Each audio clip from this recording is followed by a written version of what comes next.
wildtalkradio.com. Theme song! This is the Firefly Funhouse, and I want to introduce you to some very special friends that I met along the way. Hey, this is Adam Copeland, a.k.a. the Rated R Superstar. Hey guys, this is Renee Paquette. This is Kane from WWE. This is WWE Superstar Drew McIntyre. Hello, this is WWE Hall of Famer, the Heartbreak Kid, Shawn Michaels. Hi, this is Bree, and this is Nikki, and we're the Battle Twins. This is Christopher Daniels, and what I like to do on my off days is listen to the rap, and now you are too. And it is awesome. Satisfaction is guaranteed. It's time to experience the award-winning The Rack. Goodness gracious, great balls of fire! I love kickball. I'm back, taking souls and digging holes. I'm gonna break you, bitch, you hear me? You can love, but you can't touch. Ruthless aggression. With your host, they've been lying to you. Heroes don't exist. Y'all become addicted to the illusion of what a hero does for you. Have I mentioned that I was once addicted to eating sponges? Lindsey Ward. Look at me, woman. And you can just call me Taker. Oh my God, it's Taker, Taker, Taker, Taker. Does Taker hate me? Oh my God, it's Taker. And she was a wicked, wicked child who spat and swore and chewed tobacco. I like puppets. Stickers! And her producer, Sir Rockin. My little creatures of the night will now experience the magical art of puppetry. If you smell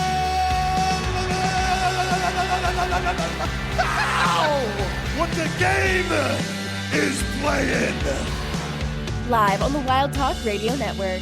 We're here. Yowie wowie!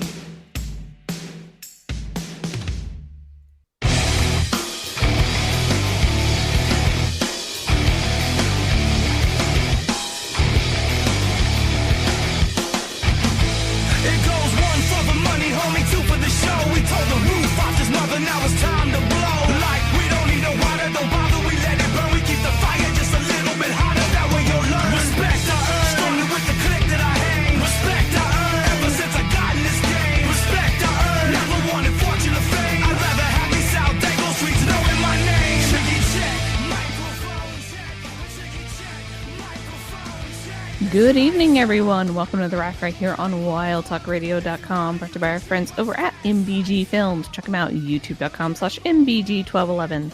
And if you're listening to us on RackRadioshow.com, wildtalkradio.com, or directly on Twitch, thank you so much for tuning in. We greatly appreciate it.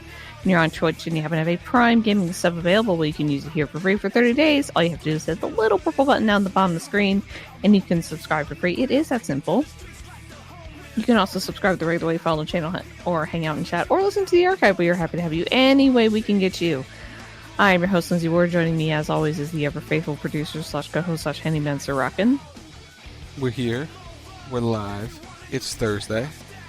It's cold. It's windy. It's cold. We've hit that point of the year. All the things. You can tweet us at Wild Talk Radio, at Rack Radio Show. At Lindsey, come to twitch.tv/WTR Live to interact with us live and all those things. We got stuff to do, stuff to talk about. There's an actual competitive football game on television. And look, Detroit's playing in a dome. Okay, they've always played in a dome. I know, but they're a cold weather team and they play in a dome. They're smart. I mean, sure, but Buffalo, they're hardcore. They need the elements. Do they? Do they? Yeah, everyone needs the elements. You should not be playing in domes. Be tough. Get in the elements. And aren't they building a new stadium that's still not going to have a dome? I think that's... Yeah, they're still building an outdoor stadium, but I think it's going to have like a cover over the stands so the stands don't get like covered with snow. I mean, that's at least something. At least that'll be a start. But no, you need the snow. You need the rain. It's fun and exciting. I mean, you can't tell me that watching a snow game isn't fun. It's fun if you're not there. I'll put it like that. Exactly. No, I don't want to be at the snow game. I want to watch the snow game. Those are two different things. Like, being there, no. God, no. Watching it is some of the best football you'll watch because it's all unpredictable. Just like when they play in the rain and they're sliding all over the place. I don't want to be sitting in the stands for it. I've sat in the rain for games, for sports. It's not fun. But if you're at home, indoors, watching it, it is a blast. That's why it's fun to watch. Sports are fun to watch in elements. Being there, no. 100% not going to sit out there. I've sat out in the cold. I don't want to sit out in the cold. But I'll watch it. 100% will watch it. I'm down to watch it as long as I don't have to be in it. If I'm nice and warm and they're freezing, we got a good game on our hands.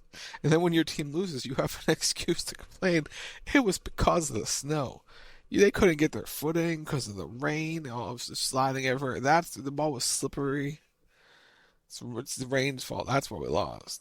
Not anything else. But when we win, it's like, haha, we beat you in the snow. Take that. Anyway, we're not here to talk about snow games or football, although we could make that a discussion topic. We are here to talk all about professional wrestling and what's going on there. There's a little news. A little bit. A smattering of news coming out of the Thanksgiving holidays. And then we're also talking Survivor Series later in the show. So let's not waste any more time and jump right into the news brought to you by MBG Films, youtube.com/MBG1211. So for WWE, the next Saturday night's main event will be on January 25th, and it'll be from San Antonio, Texas. Tickets go on sale, I believe, next week. I learned Saturday night's main event in 9 days will be 2 hours long, 8 to 10 p.m. Eastern on NBC. So it's a 2-hour event. Because I don't know when we were discussing it, but we were discussing how many matches would be on the show. It's like, oh, okay, it's 2 hours, not 3, so you can get probably 4 good matches on the show. Yeah, I was going to say at least 4.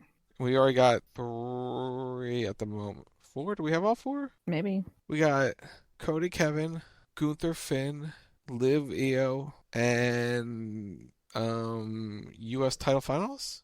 I believe those are the 4 on the show. I mean, that's pretty good. I think if you could maybe...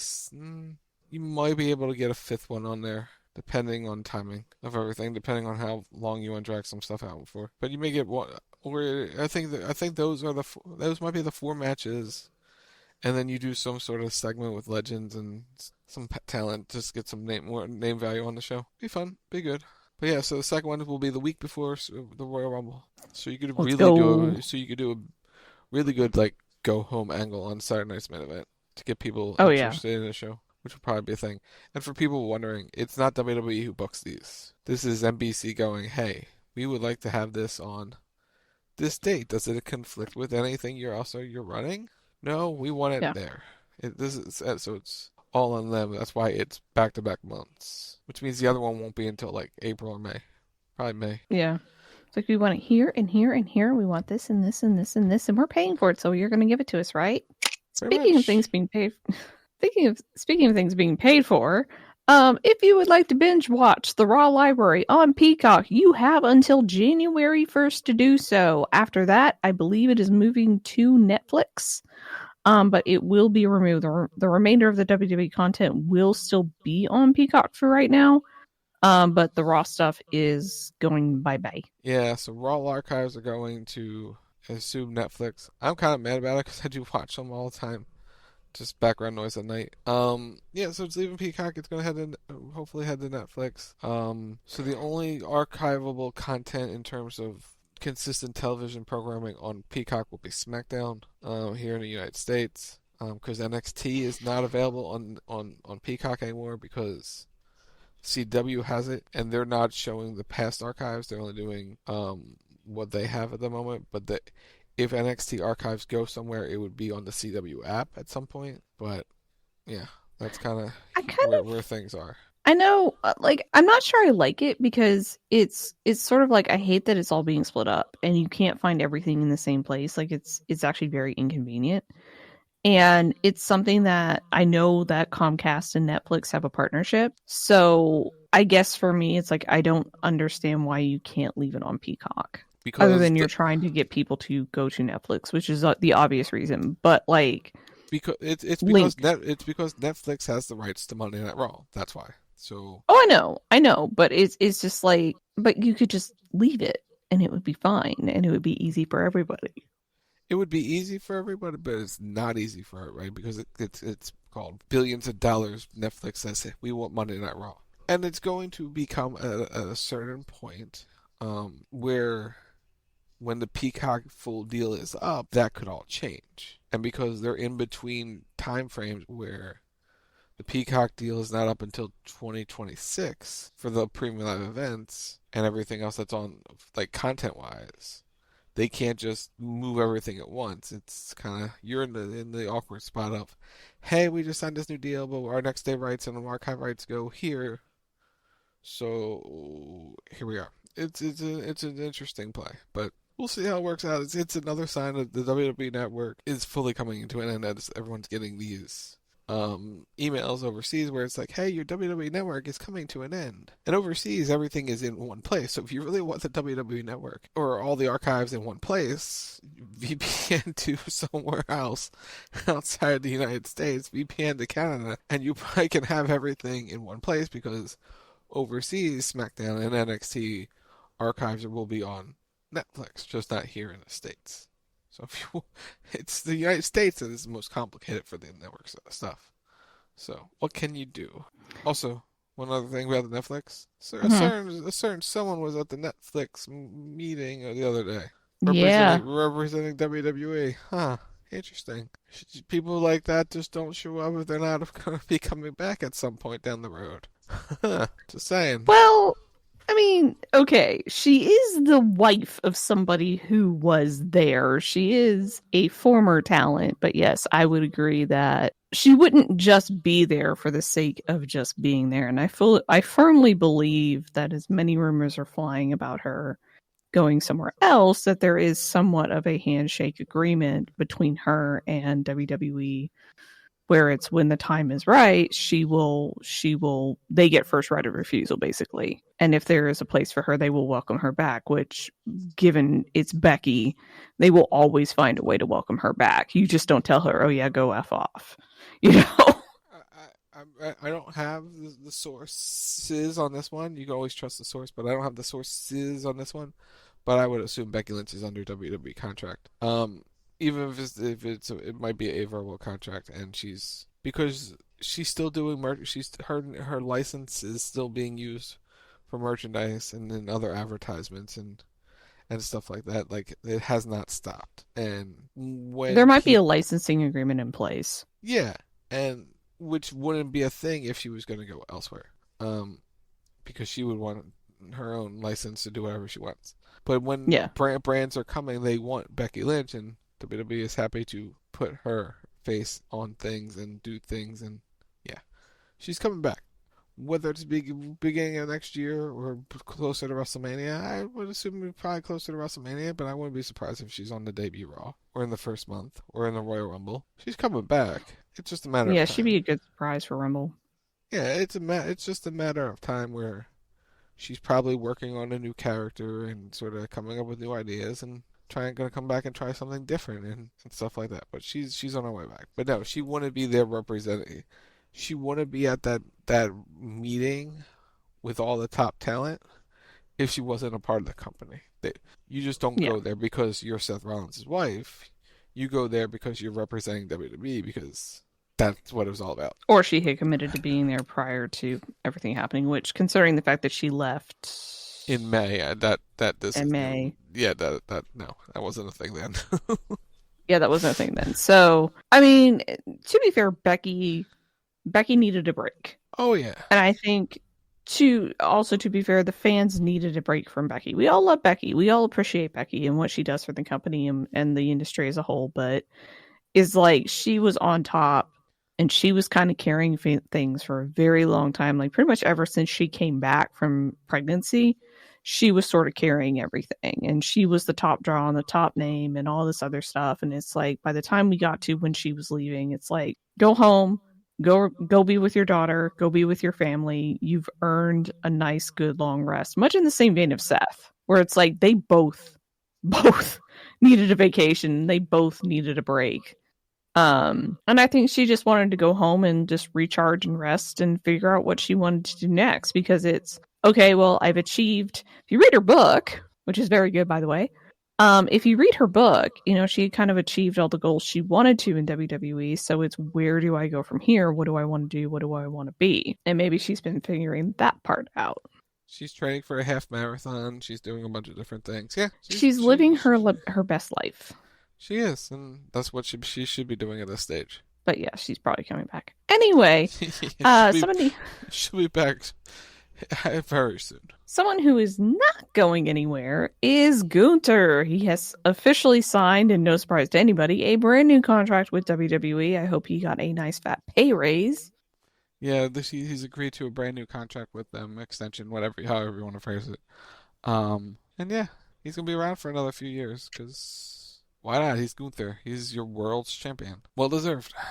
Well deserved indeed. Exciting news for Sarah Logan and Eric of the War Raiders. They announced the arrival of their newborn son, Ezekiel Joseph Rose, and congratulations to them and family. Mother and baby are both doing well. Sarah had a very uncomplicated birth from the sounds of what she was putting out, so I'm happy that everybody came through A-OK. Yeah, congrats to them. Moving on to AEW, Penta El Zero Mideo is officially a free agent. He's no longer with the company. Yep, he's officially out. Ray Phoenix is still there because Tony's not letting him go, even though Tony's not using him. There was a lot of drama about that kind of stuff, because didn't he do the same thing to Ricky Starks? I mean, where he pulled the injury, I wasn't using you, or you were injured, so you still owe me this time. They basically Rey Mysterio'd him. So no, they're two different things. Ray Phoenix had injury time, so that contract is continuing. It's what WWE's done in the past, and what AEW has been doing, where if you have injury time, they kind of extend your contract. Ricky Starks signed an extension a year ago, or something like that. Or his extension, or his option was picked up, or whatever. And since that point, they haven't used him. So that happened. So those are two different things. One was an option extension, something like that, and instead not used. And then when he was going to work an indie show, Ricky Starks now got pulled from that indie show because some other guy said something about Shad Khan that Tony didn't like. So Ricky got pulled from there, but they're kind of using Cardona works for GCW, which was the show Ricky got pulled from, and they're kind of make amends and but I don't know, it's weird. And the guy who said the comments is not an owner of the company, just wrestles for them. It's I don't know, it's weird. But yeah, Penta's gone. Him and Ray Phoenix were supposedly headed to WWE at some point. That was always the talk. The Lucha Bros would be there. Whether Penta comes without Ray, we'll see. But that was always been the talk for the summer, that they were going to make their way together. But then the contract was extended for injury, and he's going to be there for a little bit longer. So we shall see. We shall, in fact, see. In TNA news, the Hardy Boys have officially signed 1-year contracts with the company, so congratulations to them. Yeah, they were working on the old handshake agreement since they've been there for the last few months, and now they officially put pen to paper. They're going to be working there for a year, so congrats to the Hardys for having another contract in the pro wrestling business. 3 syllables. Let's go. And last but not least, Blame Brents. Bones breaking, backs cracking, shoulders snapping. It's this week's Injury Roundup. Juice Robinson is out with a foot injury. #blame Brent. Yep, he broke a bone in his foot. He's out for a while. He was wrestling on Collision, or taped a match for Collision that aired last Saturday. He injured his foot. He was hoping it was a sprain. It's not a sprain. It's his foot. He had to be removed from the Continental Classic. So, yep, that happened. Feel better soon, Mr. Man Panties. We're rooting for you. And we'll talk about this a little bit later, but Bronson Reed is out with both of his ankles being injured. #blame Brent. Yeah, he did a number on his ankles on the dive.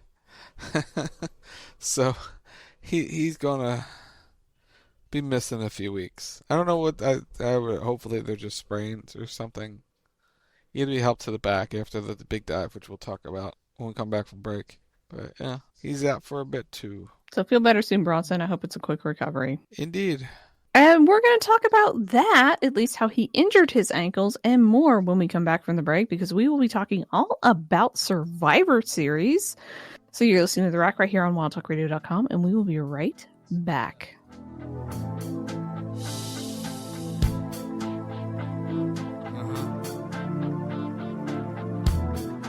Let's do this. Roll the dice, play your cards, break the rules, that's who you are. Whoever said play it safe never played the game. So many players, but too many pawns. Too many judges say what's right or wrong. Let them jump into the fire if they want to play. Oh, 'cause it's a deadly game. Are you following us on twitch.tv/WTR live? Do you have Amazon Prime? If so, you can link it to your Twitch account and subscribe to our Twitch channel for free with Twitch Prime. It's the easiest way to help support us for free.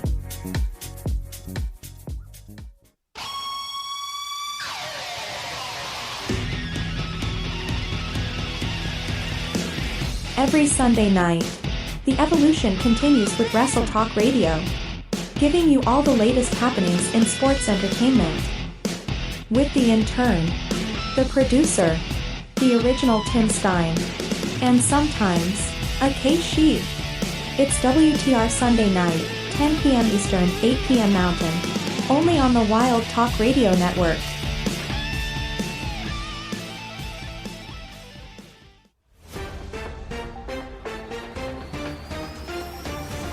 This just into the CB Radio News Desk.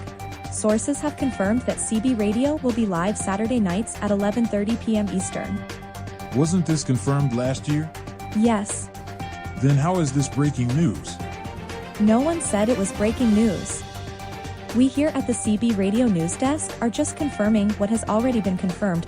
To confirm, you are just confirming that CB Radio is live Saturday nights at 11:30 p.m. Eastern. Confirmed. We would like to remind you.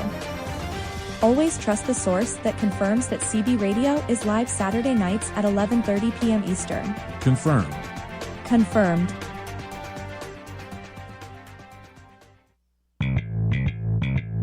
Like what you hear? Subscribe to The Rack on Apple Podcasts. Just search for The Rack Radio Show. And while you're there, leave us a review and tell us your thoughts on your favorite show on a Thursday night. Every Monday night, once Monday Night Raw ends, the Raw Post Show goes live. You want to hear a story? Give me a hell yeah. Join Lindsey and Sir Rockin as they give their opinions on what they liked, what they didn't like, and what left them completely confused. It's the Raw Post Show. Monday nights. Now at 10 p.m. Eastern. Live on the Wild Talk Radio Network. And that's the bottom line. Go Stone Cold Simpson.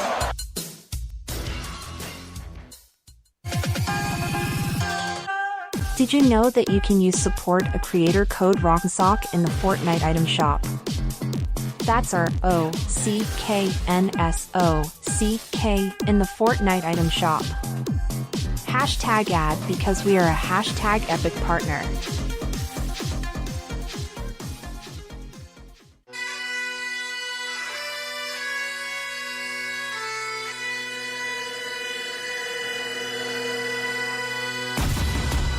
This is WWE superstar Drew McIntyre, and you are listening to The Rack Radio Show on Wild Talk Radio.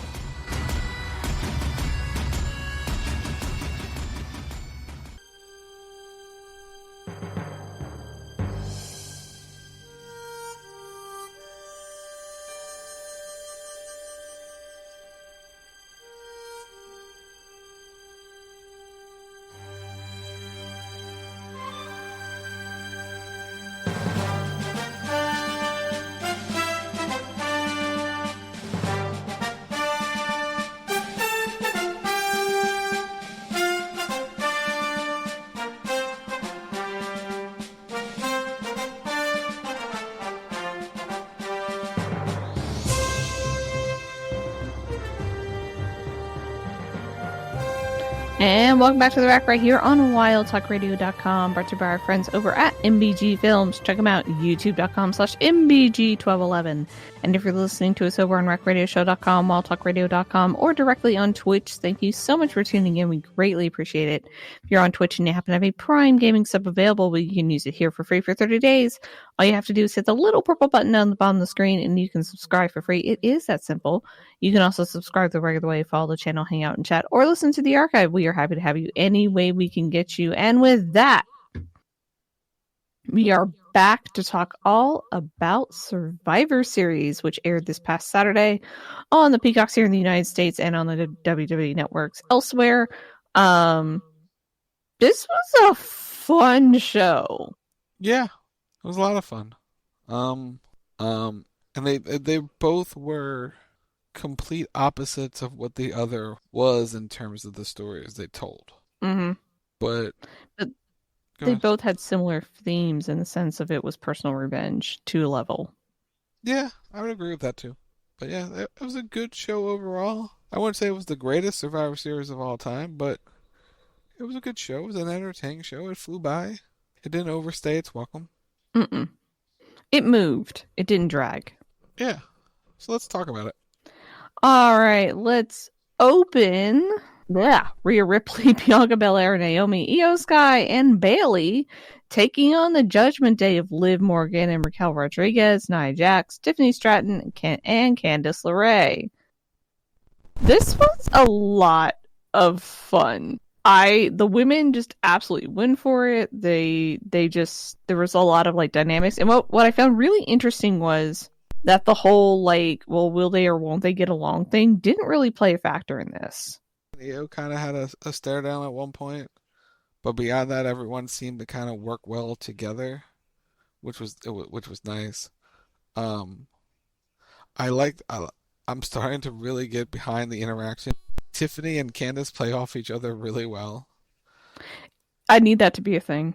I'm sorry, I need that to be a thing. I think they could do lovely things together. Yeah, and they've been pairing up on SmackDown a little bit, and kind of since Indy's been gone, Candice has sort of slid in there with this group, and it's kind of worked. Her like dismissing her, where it's like Tiffy time, it's time to go, and Tiffany's ready to come out into the ring. Now I got this. You stay. I'm gonna go. I'm next. So it's Candice time. That was cool.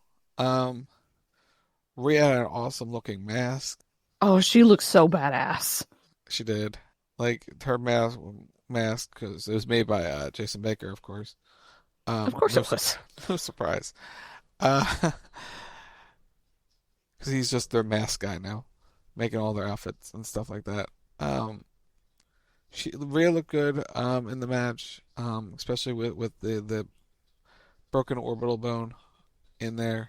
She played it safe, but worked well. I know on Sunday they really went off on Tim went on those tangents about the Io Candice spot. I was like, they're laughing. It was just I don't know. I didn't think much of it. It was a point that should have been mentioned. I thought there were more spots because I saw a clip online after I watched the match, and then rewatched it back to impress with the trash can spot this year.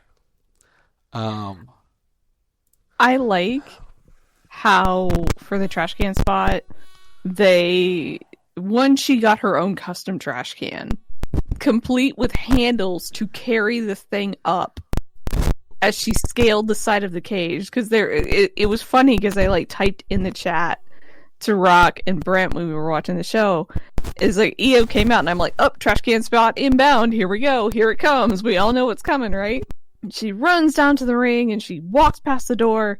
And she's like, nope. And she starts looking. She's looking for the trash can, right? She's trying to fight, and she has to run all the way over to the other side of the cage to find the trash can. She pulls it out. She throws it on her back, and she starts to scale the side of the cage. And it's like, oh, we're just going for this right off.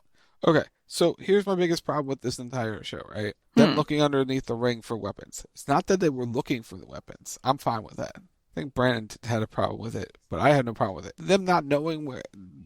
Whoever put the stuff underneath the ring did not tell the girls or the guys where stuff was. Nope. Like they were specifically looking for items, and they could not be found. Because you could tell a couple times they were looking for an item and it was never brought into the ring because they couldn't find it. But they were spending time looking around the ring for something. I think I can agree with Brent's point on it because I understand his complaint. And it's that it's almost formulaic in a way for these types of matches where it's like you have the first two start out, right? And they go for however long they're going to go. And then the next person comes in and they waste 5 minutes, their 5 minutes or whatever it is, to find weapons under the ring. And they're throwing chairs and kendo sticks and tables. And then the next person does the same thing. And I get it's to stall and to prevent the fights and not have the uneven fights and that kind of thing. But it's like you can almost time it and you can almost predict the order of who's going to do what because they do it the same way every time. And I mean, it's in the video game that specific way, so yes. Yeah, so it's like in that end, it's like there's no real element of surprise with that it's like, oh hey, I'm just going to throw a bunch of weapons in the ring because I can, and I think in this match, especially not so much I think in the Bloodline match, you had everybody stop and kind of do it, or a lot of people stop and do it, like multiple people did it, as opposed to like one person doing it or two people doing it.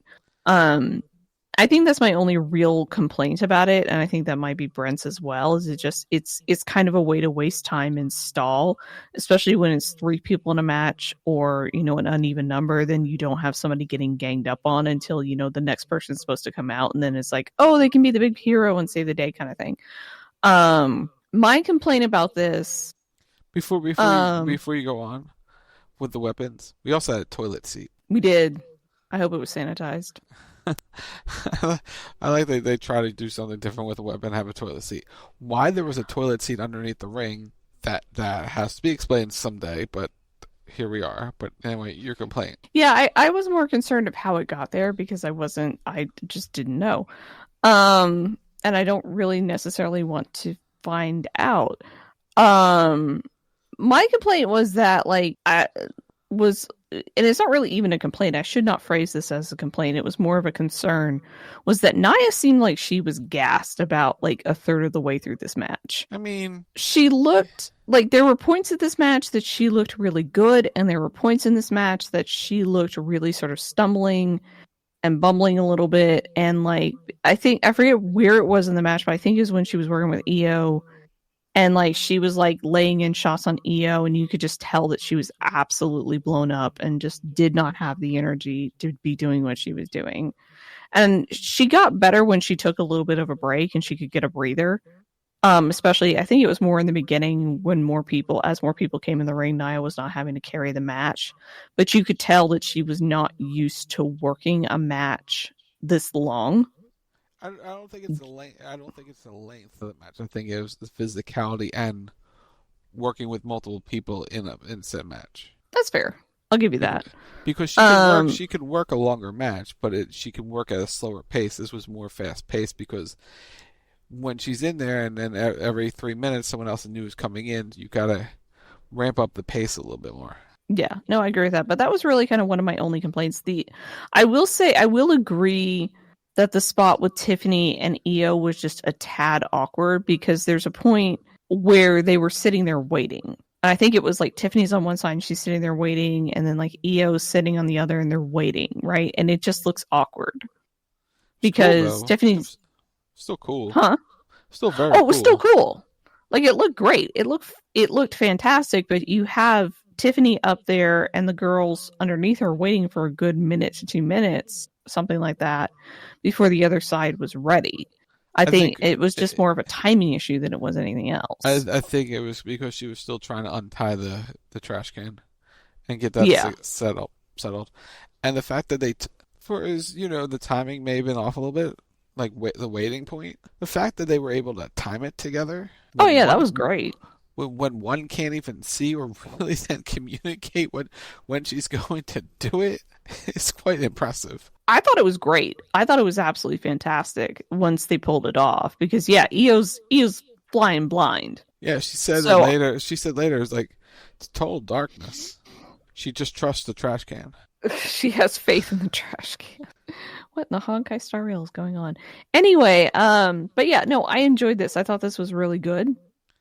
I like the it was a good opener. It was a good opener. I like the fire extinguisher to put the handcuff on spot. That was clever. That was really clever. Use old legit smoke and mirrors to do a handcuff spot, which was great. The Riptide into the table for the finish. Really good. That was sweet. I liked the stuff between, what was funny was when Liv came in and they did a good tease on it where it's Liv kind of acts like she's going to run away from Rhea. And then she comes back with the baseball bat, and the use of the baseball bat in the match was very good.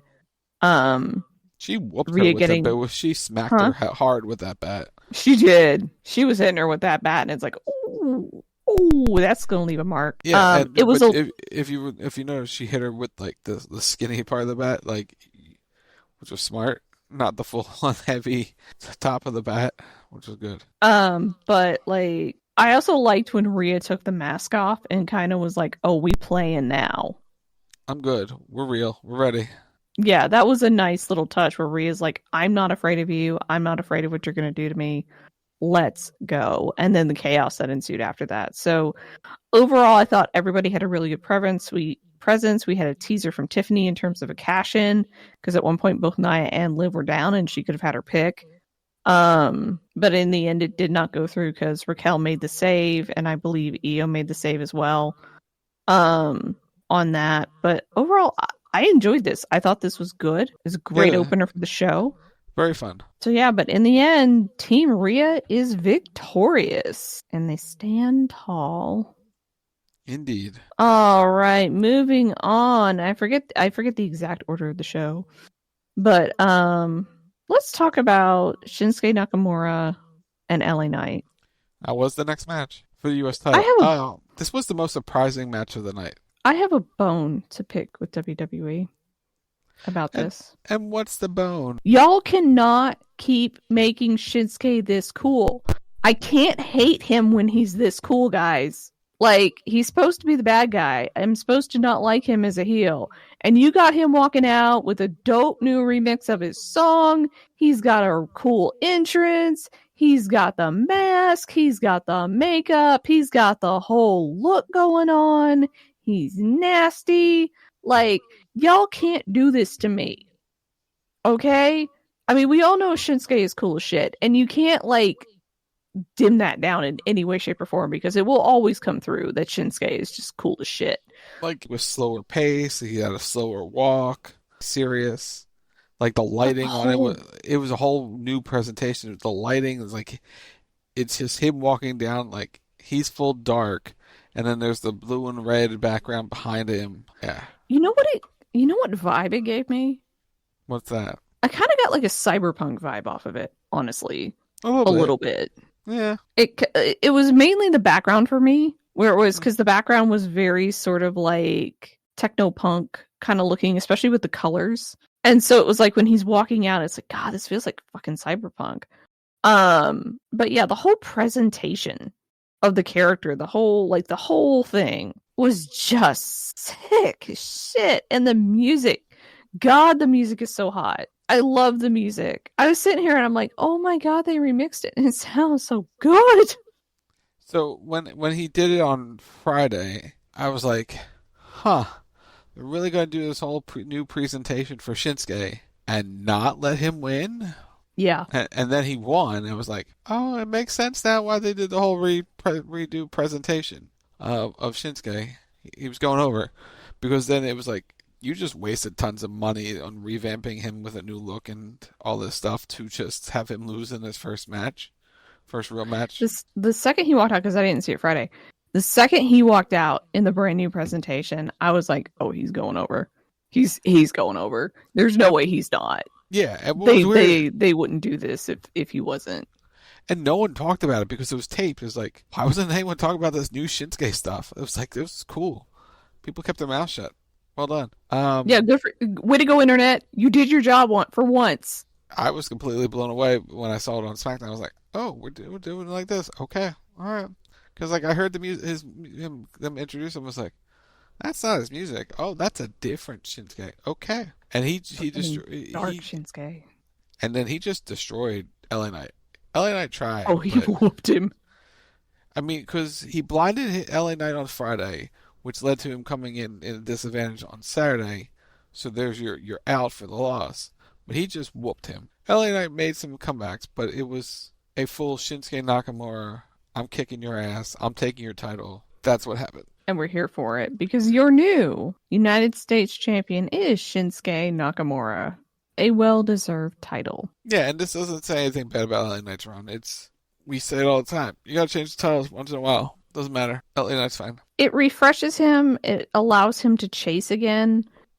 That is the one downside when you have really long title runs, is that at some point the person holding the title, through no fault of their own, through no action of their own, becomes a little bit like complacent with the title because it's not going anywhere and they're secure in the position that it's not going anywhere. So to move the title around a little bit adds that insecurity back to it, where it's like, no, I have to protect this and guard this with my life, and I have to defend this with everything I have because it could be gone in a second. And it makes things unpredictable because I was not surprised thinking this was happening. I was blown away. I was surprised. Yeah, it was like, oh, they're gonna do it. Oh, they're really gonna do it. They're gonna put the title on Shinsuke. Okay, all right. We were all here when this happened. Cool. But yeah, like it was a nice surprise in the sense that LA Knight was not expecting this version of Shinsuke, and he met the intersection of fuck around to find out. And he found out for sure. Oh yeah, he found out. So we'll see where this goes coming out of Survivor Series. Up next, in a contender for one of the most physical matches of the night, surprisingly most physical matches of the night, but not really, we had Braun Breaker defending his title against Sheamus and Ludwig Kaiser. This is a triple threat for the Intercontinental Championship. I'm just going to say this up front. At some point, Sheamus is going to find Ludwig Kaiser. May not be today. It may not be tomorrow. But when he finds him, Ludwig gonna die in game. Like, he was such an intolerable little shit in this match. I loved it. Yeah. This is a solid match. Very solid. Very enjoyable. It's very enjoyable. It was very physical. Sheamus kind of showed off his wounds after the show, which was ow. Yeah, he apparently has a bruised, cracked rib, something like that. He's a little banged up, supposedly. Feel better, Sheamus. We love you. But Ludwig held his own in this, and he looked really good in this. It was a good performance by him. Like, he's so good at playing the smarmy heel. He really is. It's a talent that not many people have, but he's got it. But yeah, this was a really good match. At least to me, I enjoyed it. I thought it was fun. It was. We got teased again for Sheamus winning the IC title, and again, he did not win the title, unfortunately, because Braun Breaker did retain. But this was a very good offering. Yeah, one day he'll get the belt. One day. On his last day, they'll make him Intercontinental Champion just to make it complete. One of those days, yeah. Just not on that night. Not on this night of nights. Up next, we have Gunther defending his title against Damian Priest. This is for the World Heavyweight Championship. This is just two big beefy men slapping meat. I'm here for it. It was solid. It was a solid match between the two. Like they had at SummerSlam. It was a solid match. It wasn't anything blow away, but it was a solid, good match. And as I predicted last week on the show, Finn Balor was the cause of Damian's defeat. Yeah, but Gunther had none of that shit. He had none of it. No, he was like, of it, but it happened. Told you it would happen. Oh, I knew it would happen. Like it was forecasted to happen, but like the fact that Gunther went for Finn as much as Damian did was a nice little touch, because Gunther's like, what are you doing? Get out of here. Because, you know, it's a callback to the original character of Imperium, where there are no muss, no fuss. We are pure professional wrestling. We don't believe in all this stuff. And so, like, the fact that Gunther's trying to prove a point with Damian Priest and Finn comes out and attacks Priest, it's like, get out of here. You do not belong here. You were not invited to this, so go away. And he runs Finn off because he's like, no, I'm going to beat this guy fair and square, one-on-one in the center of the ring. And in the end, that's what he did. He submitted Priest via technical submission. But still a very good showing for both. Very good showing. Gunther wanted the clean win, didn't get the clean win, but here we are, still champ. Which I don't think anybody is necessarily surprised over. Nope. And last but not least, your main event of the show. You have Roman Reigns, the Usos, Jay and Jimmy, Sami Zayn, and CM Punk fighting the Bloodline, which is Solo Sikoa, Jacob Fatu, Tama Tonga, and Tonga Loa, along with Bronson Reed. This was just fun. This was just so much fun. The way I would describe this match is facial reactions. Yeah. Roman's facial reactions to everything that would take place in this match. Or how people would enter said match. Him and Punk shared a few looks. The one where CM Punk was ready to go, and then Roman's like, nah, puts his arm out, holds him back, tells Sammy to go. And the two of them have this really weird stare down between the two, just looking at each other. Like, I can't stand you. We're trapped in a cage. Kind of looking back and forth of disgust between the two. And then Roman was ready to go, and then Punk's like, nah, I'm going. Roman wasn't happy. Roman got locked out of the cage afterwards before he was able to get in. We'll talk about it in a second. But we also had rekindling of friendships. Jimmy and Sammy did their handshake together, and it was a lot of that. The match itself was just fine. It wasn't anything spectacular. The guys, they were telling more of the story, and Bronson got hurt in it, which we've talked about, where he did the big splash off the top of the cage, and he came down on his. Punk saved Roman, pulled him off the table, and Bronson comes crashing down, but his feet hit the mat at an awkward angle, I guess, and that's where his weight came crashing down on him. I do not mean this as an insult in the slightest, but I'm going to agree with everybody with that was saying that CM Punk probably legit saved Roman Reigns' life. That's all I'm going to say on the matter. Yeah, he pretty much did. Pretty sure he did. So Roman was trapped out of the cage. He had to get in. He had to climb all the top, and he dove down on everyone. And then he goes to pick up everyone, like with Jimmy and Jay, and then he looks down at Punk and is like, nah. And picks up Sammy, and Punk was like, okay. And then Heyman had a run down. Like, that was cool. That was a cool moment. Like, Heyman ran down right before they officially announced the War Games have begun. He's like, you're the best in the world. You're the tribal chief. You got to get along, yada, yada, yada. Get on the same page. And he's like, this is War Games. And then they announced it. That was a cool moment. Very cinematic. Which, by the way, the way they set it up on television with the sit down and how Punk's doing this for a favor and stuff like that whole cinematic thing they did on SmackDown the night before was really well done. But in the end, Roman's bloodline of OGs were able to take down all the big men, all the Tongans, and Solo was the last man standing. And he ate everything from everybody. Also did like the Usos doing their double splash together. You want to talk about waiting for something? Jimmy waiting to hit the big splash on Jacob. He's just sitting on the top rope waiting and waiting and waiting. And Jacob's just laying there and waiting as they're just trying to do a couple other moves around it. And then it's like, now he goes up. Now he's going to the top of the cage. But he waited there for a good minute on the top rope before climbing up the cage. That was a little awkward. But I enjoyed the finish, though. I thought it was the right finish. And it showed that it took 5 basically finishers to take down Solo Sikoa. Pretty impressive. I think I want to go back to when Roman came in the match because, and I blame the announcers on this one because to me it was, I don't want to say it was stupid, but it was kind of foolish because Solo gets a chain and a lock and locks the cage, right? So Roman can't get in the cage. And everyone's like, oh my god, what's he gonna do? How's he gonna get in the cage? This match can't start until the cage is unlocked and Roman Reigns enters. And I'm like, he can fucking climb. Io did it. Like, for the love of God, he's not unable to climb the cage. And sure enough, that's exactly what he did. It's like, guys, logic. Use logic. I know it doesn't necessarily exist in the world of professional wrestling, but it's a thing. It happens. And so that was like my one kind of like issue because it just took me out of it for a moment. Was like, oh, logic. We're not going to use the logic. Okay, all right. We're just moving on. I liked the callback to the Usos, like doing the top rope moves. I liked the friction between Roman and Punk. Yeah, it was good. I liked that it was there, that it was present, and you had Paul Heyman having to be the mediator between the two. where he's like, oh, fuck me. Okay, all right, boys playing this. Because even when they showed them like standing in the cage together before they both went out, and like Roman's on one side and Punk's on the other, and they're both just absolutely pissed that they have to be in there together. Like neither one of them really wants to be there, but for the sake of the team, they're gonna be a team player. Holla. They're gonna do it. But I loved all the dynamics in this. I thought this was a good showing for both teams. I am sad that Bronson got hurt.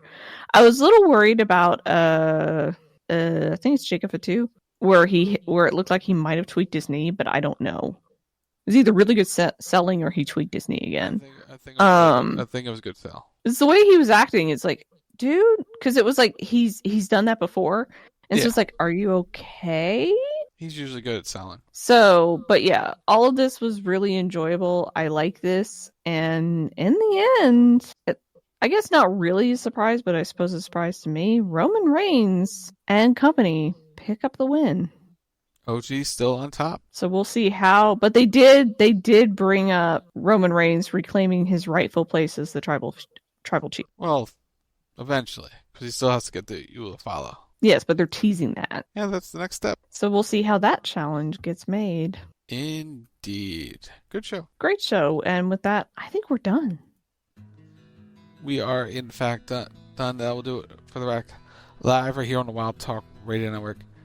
Saturday night, maybe we'll do a game night around Fortnite. We'll figure it out. OG is coming. OG comes in 10 hours. Maybe we'll stream a little bit of that on Saturday before CB Radio Live at 11:30 p.m. Eastern. Sunday night, it's WTR Sunday Night Wrestle Talk Radio. They'll talk, I think, a little bit about Saturday night's main event and then some other things. We'll see. It's WTR Sunday Night Wrestle Talk Radio at 10 p.m. Eastern on Sunday night. Monday night's Raw Post Show, 10 p.m. Eastern. We'll be back next Thursday night. We'll talk Saturday night's main event. We'll preview it next Thursday, 10 p.m. Eastern. It's at Wild Talk Radio on Twitter, Facebook.com/Wild Talk Radio Network. It's at Rack Radio Show on all social media platforms, wherever you get your podcasts. Just search The Rack Radio Show. Chat, if you have Amazon Prime, link it to your Twitch account. It's called Prime Gaming. Support your channel by clicking the purple rectangular button below the screen. You can use credit card Rocksock or Lindsey Ward. In the Fortnite item shop, when you all buy your Fortnite crew is full of OG Battle Passes, Lego, and the current Battle Pass, and more, because we are #Epic Partners. You can follow me on most of the social medias at LindsWard, LNSWD. You can check me out on Twitch, twitch.tv/LindsWard. We got Chicken Wing Boy! Yeah! You can go watch that on the Twitch channel and the VOD. There was much screaming and there were 50-50s to be lost, but we got him and the light cone, and we still have funds left over. Sunday be praised. So we've been bouncing back and forth between Genshin and Honkai Star Rail. The Dragon Daddies are coming on Tuesday, so there may be more rolling and more screaming. We'll have to see. But tune in that twitch.tv/LindsWard. You can also follow me on YouTube, youtube.com/@LindsWard, and you can follow me on TikTok, LindsWard0. And while you're liking and subscribing and doing all the things, you can head over to Matt's channel, MBG Films. It's youtube.com/MBG1211. And go tell him we said hi, and like and subscribe and do all the things on his channel, because he does some pretty cool, amazing content. So for Rock, I'm Lindsey Ward. You've been listening to The Rock right here on WildTalkRadio.com, and we will see you next week. Till then, bye!